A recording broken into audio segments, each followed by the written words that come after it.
Today we are starting our next activity called Types of Variables.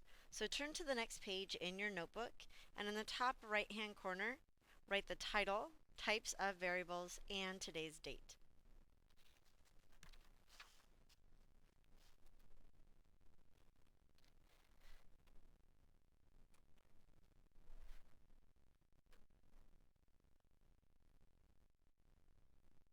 After you have the title written, you need to write down today's focus question. Today's focus question is, what are the three types of variables in an experiment or investigation? After you have the focus question copied down, I'd like you to write down these two examples. So I'm going to label them notes, and it's basically two experiment questions. Example number 1 says, how does changing the size of a paper airplane affect how far it flies? And example 2 says, how does the length of a wire affect the strength of an electromagnet?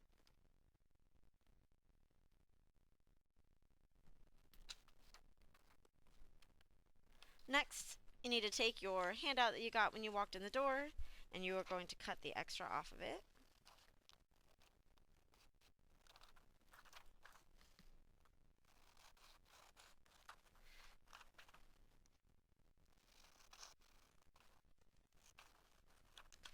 And then you're going to fold along this part where it says types of variables.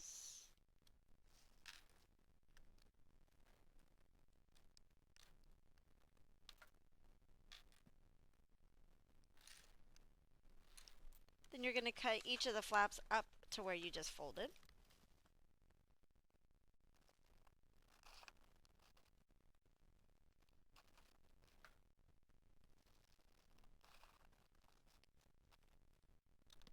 Then in your notebook, underneath your examples, you're going to glue it in.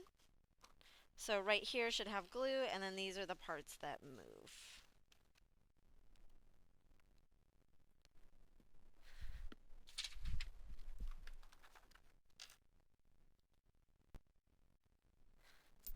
So today we're going to be talking about three different variable types, which you have probably heard about before. We're going to be talking about independent, dependent, and controlled variables. All of these variables are very important when an experimenter or a scientist is designing an experiment in order to make sure that the results are valid, or something that's called a fair test. So we're going to start at the top with the independent variable.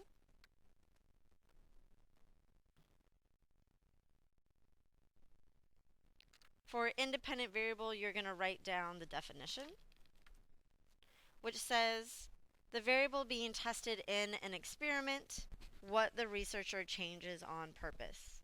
The independent variable is basically the reason why you are doing the experiment. The independent variable is also known as the manipulated variable, so you can use those two terms interchangeably. And then the most important thing is that you should only have one independent variable for valid results. If you have more than one, then you can't for sure know what changed caused the results that you are able to see. The next type of variable is a dependent variable. The dependent variable is the variable that changes based on the independent variable. Usually it's going to be what the researcher measures. So let's say in an experiment, the researcher is changing the amount of fertilizer that they give to different plants. That would be the independent variable, and then they're measuring how tall the plants grow. That would be the dependent variable. You are able to have more than one dependent variable for accurate results. If you think about measuring like the health of a plant, you could be measuring how tall the plant is and how many leaves that it has, both as indicators of healthiness. Oh. The dependent variables are also known as responding variables, so add that to your notes as well. You'll hear those two terms used interchangeably. The last type of variables we're going to talk about today are controlled variables. The definition says the variables you keep the same in an experiment for valid results. Because controlled variables are what helps make your experiment more valid, you should have a lot of these.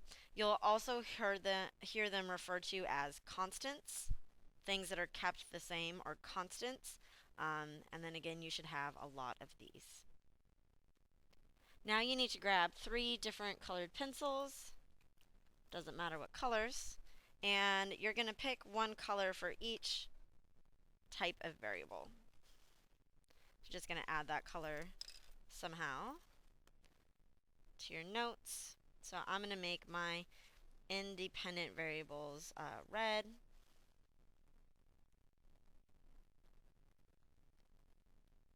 I'm going to make my dependent variables blue.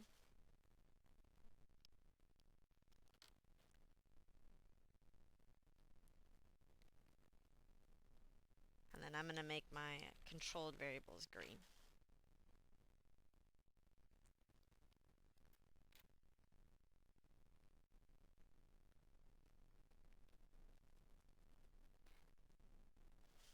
So using these 3 colors, you're going to look at the 2 examples that we wrote when class first started. And I want you to identify the variables. Now I'll tell you the controlled variables are never written in the experiment question, so you're only going to need your colors for the independent variable and the dependent variable. So example 1 says, how does changing the size of a paper airplane affect how far it flies? So what I have to think about is, what is the researcher going to be changing on purpose, and then what are they going to be measuring? So again, it says, how does changing the size of a paper airplane affect how far it flies? So how far it flies is definitely something that's going to be measured. So I'm going to color that the same color that I used for my dependent variables, which was blue. And then the independent variable, the thing that the researcher is going to be changing, looks like the size of a paper airplane.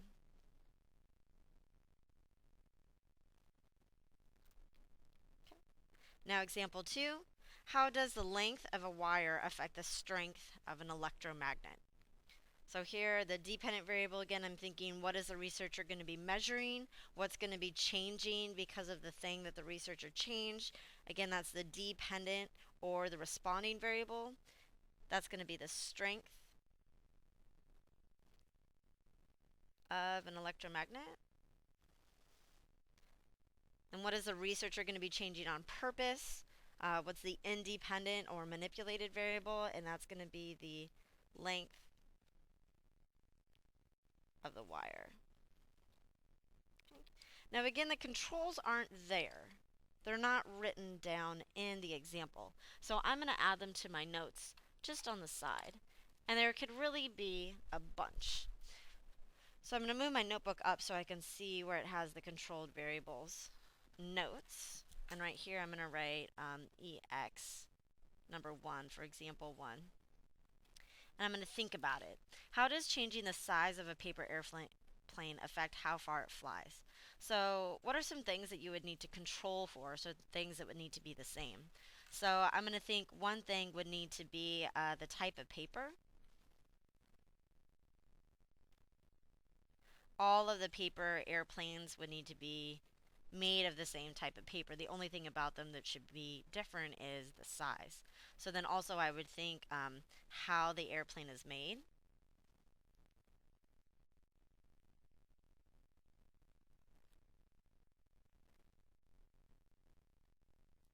And because I know paper airplanes have to be thrown by a person, I would say something else that needs to be controlled is who is throwing the airplane.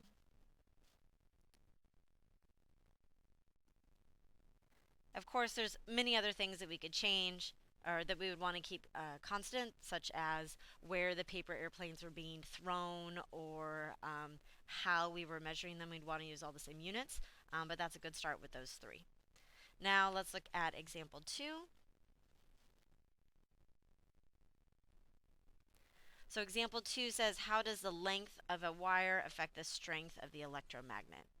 So things that would need to be kept the same are going to be what the wire is made out of.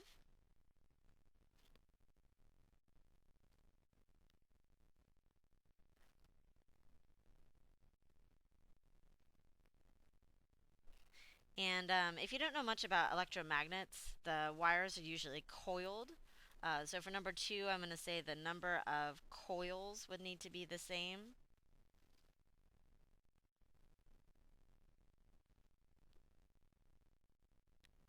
All right, so those are my controlled examples, so I'm just going to add a little bit of color to them so that they